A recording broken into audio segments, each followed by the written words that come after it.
चलो बोलो। एवं अस्य कारण मुक्त्वा स्वरूपमाह। एवं अस्य कारण मुक्त्वा स्वरूपमाह। अस्य माने काव्यस्य। तो किं स्वरूपं वर्तते काव्यस्य? तददोषो शब्दार्थो सगुणावलंकृति पुनः क्वापि। यानी तत् इत्युक्ते काव्यम। तो तत्काव्यम तो तत् किम? तो अदोषो शब्दार्थो तददोषो क्या है? तददोषो शब्दार्थो सगुणावलंकृति पुनः क्वापि। तो शब्दार्थो तत् शब्दश्च अर्थश्च शब्दार्थो तत्। शब्दार्थ जो है काव्य है। कीदृशो शब्दार्थो? तो अदोषो माने दोष रहितो है। और सगुणो माने गुण युक्तो माने दोष रहितो गुण युक्तो। और क्या है?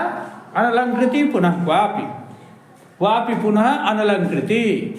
शब्दार्थो तत् माने काव्यम माने वैसा शब्दार्थ काव्य होता है जो दोष रहित हो, गुण सहित हो और सर्वत्र सालंकार हो और कहीं कहीं अस्फुट अलंकार नहीं भी हो तो पर भी वह शब्दार्थ काव्य होगा। ये लक्षण का है।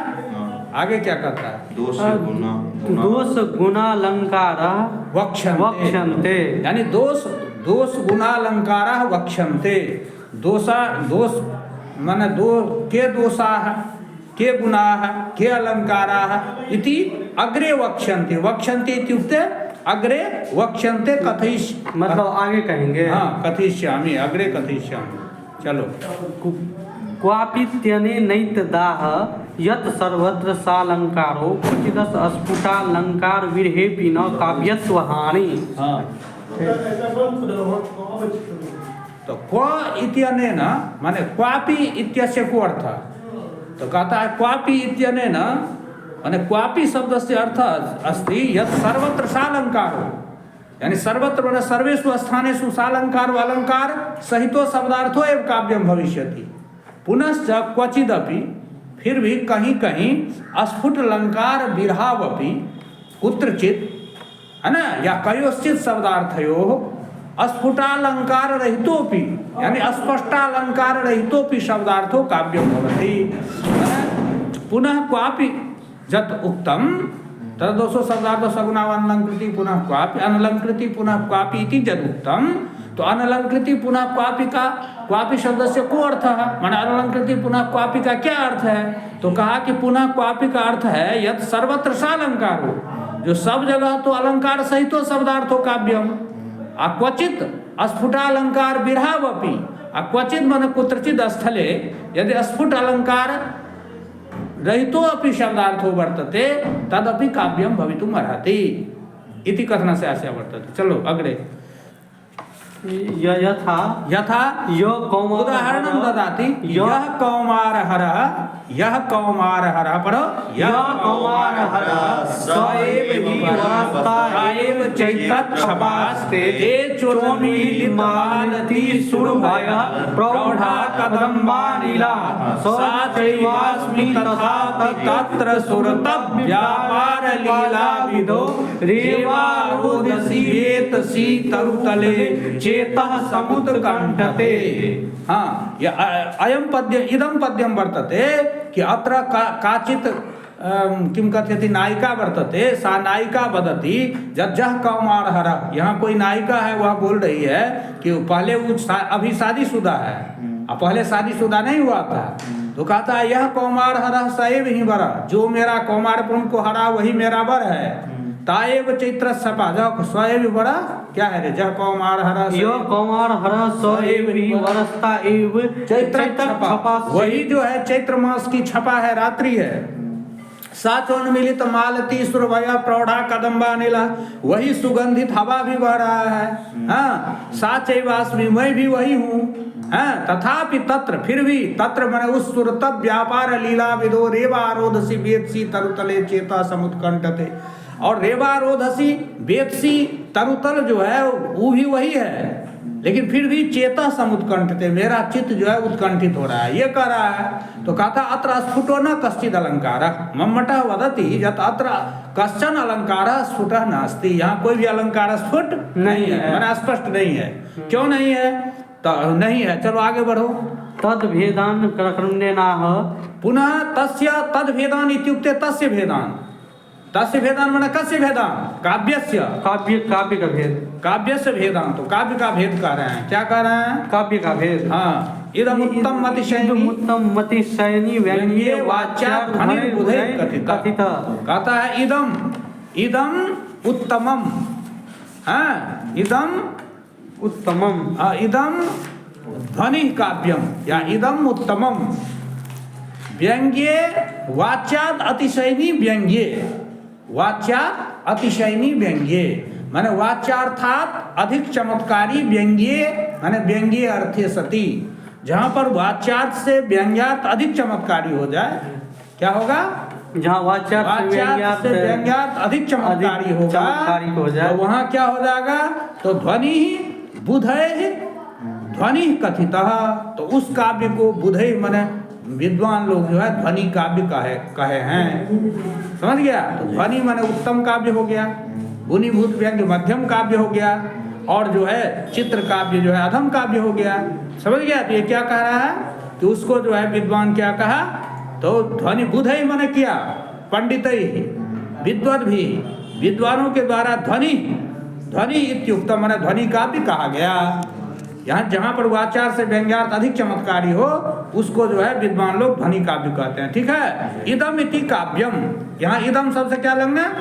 इसमें जो है कारिका में इदम, इदम शब्द माने इदम इति काव्यम, इदम शब्द का अर्थ हुआ काव्य।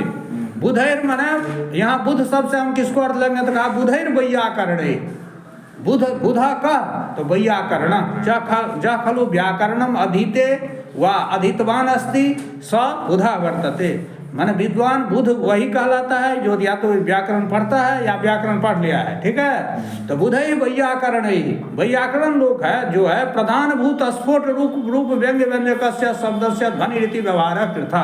कहता है वैयाकरण लोग जो है प्रधान, वैयाकरण जो है, वैयाकरण समझते हो, व्याकरण जानने वाले जो लोग हैं वो जो है सो क्या कहता है? प्रधान भूत जो स्फोट रूप व्यंग्य व्यंजक है, प्रधान रूप जो प्रधान भूत स्फोट रूप जो व्यंग्य व्यंजक शब्द है, प्रधान भूत स्फोट रूप जो व्यंग्य व्यंजक शब्द है, उस शब्द के लिए ध्वनि रीति व्यवहार करता।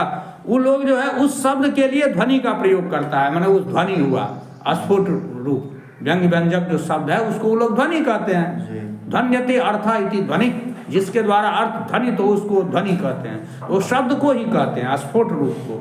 तो पहले वैयाकरण लोग ध्वनि शब्द का प्रयोग किया। ठीक है? ततस तन्मतानुसारी भी रण्यरपि, तो ततस माने तदनंतरम, तन्मतानुसारी भी माने तेसाम मतानुसारी भी अस्मा भी, माने उसके बाद उस वैयाकरण के मत को अनुसरण करने वाले जो हम लोग हैं वो हम लोग भी क्या तो क्या है? अन्यरपि माने अन्य लोगों के द्वारा भी, जैसे हम लोग हैं तो न्यग भावी तो वाच्य व्यंग्य व्यंजनक क्षमस्य, न्यग भावित वाच्य, तो हम लोग भी जहाँ पर वाच्यार्थ न्यग हो जाए माने गौण हो जाए, और व्यंग्य व्यंजक जो है व्यंजक क्षमस्य, और व्यंग्य और व्यंजन के योग्य जो है शब्दार्थ युगल माने शब्दार्थ, उसके लिए हम लोग भी ध्वनि का व्यवहार करने लगे। ठीक है? तो ध्वनि काव्य उत्तम नामक काव्य हो गया। उसके बाद क्या है? जैसे उदाहरण दिया, निःशेषच्युत चंदनम स्तंतनम तटम निर्मिष्ट रागोधरो नेत्रे दूर मनंजने पुलकिता तन्वी तवेयम तनु मिथ्यावादिनी दूति बांधव जनश्चाज्ञात पीडागमे वापिम स्नातु मितो गतासि न पुनस्तस्याधमस्यांतिकम, है ना? तो कथयति कि जो अत्र तदंतिकम एव रंतुम गतासि इति प्राधान्येन अधम पदेन व्यज्यते। कोई सखी जो है किसी सखी से कहता है, कोई सखी किसी सखी को अपने पति को मना करके लाने के लिए कहता है कि मेरे पति को मना के लाओ, लेकिन वे सखी जो है सो क्या अच्छी नहीं थी, वो मनाने के बदले उससे उपभुक्त होकर आ जाती है उसके पति से, और कहती है कि मैं स्नान करने गया तुम्हारा पति नहीं आया। तो उस सखी के प्रति वो सखी कह रही है कि हाँ तुम जो है तुम्हारा जो शरीर का लक्षण है वो कैसा है? तो निःशेषच्युत चंदन तटम अस्तन तटम निर्मृष्ट रागो धरो नेत्रे दूर मनंजने पुलकिता तन्वी तवेयम तनु। तो मिथ्या, तो इस प्रकार से तुम्हारे शरीर का जो हाव भाव है उससे पता चलता है कि मिथ्यावादिनी दूती है, मिथ्या बोलने वाली दूती। बांधव जनस्य अज्ञात पीड़ागमे, बांधव जन के अज्ञात पीड़ा वाली तुम हो, माने अपने मित्र के पीड़ा को नहीं तुम जानती हो। तुम वापिम स्नातुमितो गतासि, तुम यहाँ से वापिम ही स्नान करने गई थी, न पुनस्तस्य अधमस्य अंतिकम, उस अधम व्यक्ति के समीप तू नहीं गई थी। यानी तो यहाँ पर मैं अधम शब्द का प्रयोग करता है अपने पति के लिए उनाई का। तो यहाँ अधम पदे ना, यहाँ अधम पद जो है तो यहाँ कहता अत्र तदंतिकम, तदंतिकम एव रंतुम गतासीति, तो वह उसका व्यंग्यार्थ होता है, वाच्यार्थ हो रहा है कि तुम उसके पास नहीं गई थी, तुम वापी में स्नान करने गई थी। लेकिन उसके शरीर के हाव भाव से पता चलता है, उसके शरीर में जो लक्षण है उससे पता चलता है कि वो कहता है कि नहीं तुम उसी के पास गई थी और रंतुम गतासी, और रमन करने गई थी। यही कहा तदंतिकम एव रंतुम गतासी, उसी के समीप तू रमन करने के लिए गई थी। प्राधान्येन अधम पदेन व्यज्यते, यहाँ प्राधान रूप से अधम पद जो है उसके द्वारा ये अर्थ आ रहा है। ठीक है, तो यहाँ पर मैं जो ये है ध्वनि काव्य है, ठीक है, यानी वाच्यार्थ कुछ है और व्यंग्यार्थ यहाँ वाच्यार्थ से अधिक चमत्कारी है, इसलिए यहाँ पर मैं क्या हो गया ये व्यंग्य काव्य, ध्वनि काव्य। और दूसरा भेद है अतादृशी गुणीभूत व्यंग्यम व्यंग्ये तु मध्यमम। अतादृशी मन हो गया वाच्यार्थ व्यंग्यार्थ और चमत्कारिणी, मैंने जहां पर वाच्यार्थ से व्यंग्यार्थ अधिक चमत्कारी न हो, वहां है ना कि इदम उत्तम अतिशयनी व्यंग्य वाच्यार्थ ध्वनिर्बोधे कथिता, तो जहां वाच्यार्थ से व्यंग्यार्थ अधिक चमत्कारी हो तो उत्तम काव्य हो जाएगा। और गुणीभूत व्यंग्य काव्य वहां होगा जहां पर मैं अतादृशी गुणीभूत व्यंग्यम व्यंग्ये तु मध्यमम, अतादृशी मन उस प्रकार के व्यंग्य मैंने व्यंग्यार्थ जहां पर नहीं हो तो वहां पर गुणीभूत व्यंग्य हो जाता है, यानी मध्यम काव्य हो जाता है। गुणीभूत व्यंग्य का अर्थ ही होता है गुणीभूत, मन जहां गौण हो गया है व्यंग्यार्थ उसको गुणीभूत व्यंग्य कहते हैं। यथा जैसे देखो ग्राम तरुणस तरुण्या नव मंजुल मंजलि सनाथ करम पश्यंता भवति मूर्निद्रा मलिना मुख छाया, है ना। तो अत्र मंजुलता गृहीते गृहे दत्त संकेता नागतेति व्यंग्यम गुणमिति तदपेक्षया वाच्यस्यैव चमत्कारित्वात्। यहाँ पर मैं जो है व्यंग्यार्थ से अधिक वाच्यार्थ ही चमत्कारी है, इसलिए मध्यम काव्य हो गया।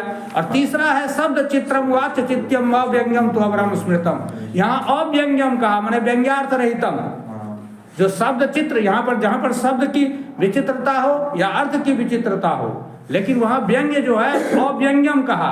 तो यहाँ अव्यंग्य का ये अर्थ नहीं है कि व्यंग्यार्थ रहित, अव्यंग्य मैंने ईखत व्यंग्य, थोड़ा जैसे वहाँ तक 200 में साहित्य में पढ़ा था ना, सदर्था नहीं प्रकृति था, तो 6 अर्थ में से माने अविद्या, माने थोड़ा विद्या भी में भी अविद्या का प्रयोग होगा। इसका मतलब ये नहीं है कि उसको पूरा विद्या ही नहीं है। तो अव्यंग्यम माने यहाँ हो गया व्यंग्य रहितम इति ना, माने ईखत व्यंग्यम, थोड़ा तो व्यंग्य अर्थ है लेकिन वहाँ अधिक चमत्कारी है शब्द, अधिक चमत्कारी होगा अर्थ। तो जैसे शब्द चमत्कारी का यहाँ देखो, इस पद्य में अर्थ से तात्पर्य नहीं है, शब्द कितना सुंदर प्रयोग किया है। स्वच्छंदोच्छल दच्छ कच्छ कुहरत छाती तरंग उच्छटा मूर्छन मोह हर्ष हर्ष विहतस्नाहनानिकायव विद्या दुद्यदुदार दुर्दर्दरी दीर्घा दरिद्र ध्रुमा द्रोहोद्रेक महोर में मेदु रमदा मंदाकनी मंदताम। यहाँ शब्द का जो है विचित्र है ना रे, अच्छा शब्द का प्रयोग किया है।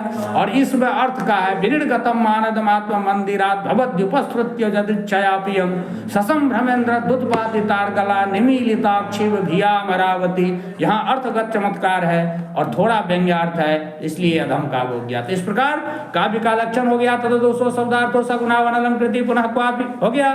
काव्य के 3 भेद हो गए, उत्तम मध्यम और अधम।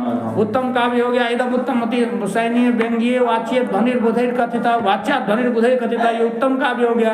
अव्यंग्यम तो गुणीभूतम व्यंग्य व्यंग्यम व्यंग्य तो मध्यमम, ये हो गया द्वितीय काव्य। तीसरा हो गया शब्द चित्रम वाच्य चित्रम अव्यंग्यम तो अवरम स्मृतम, हो गया ना। ये 3 काव्य का भेद हुआ और काव्य का लक्षण हुआ, ये सब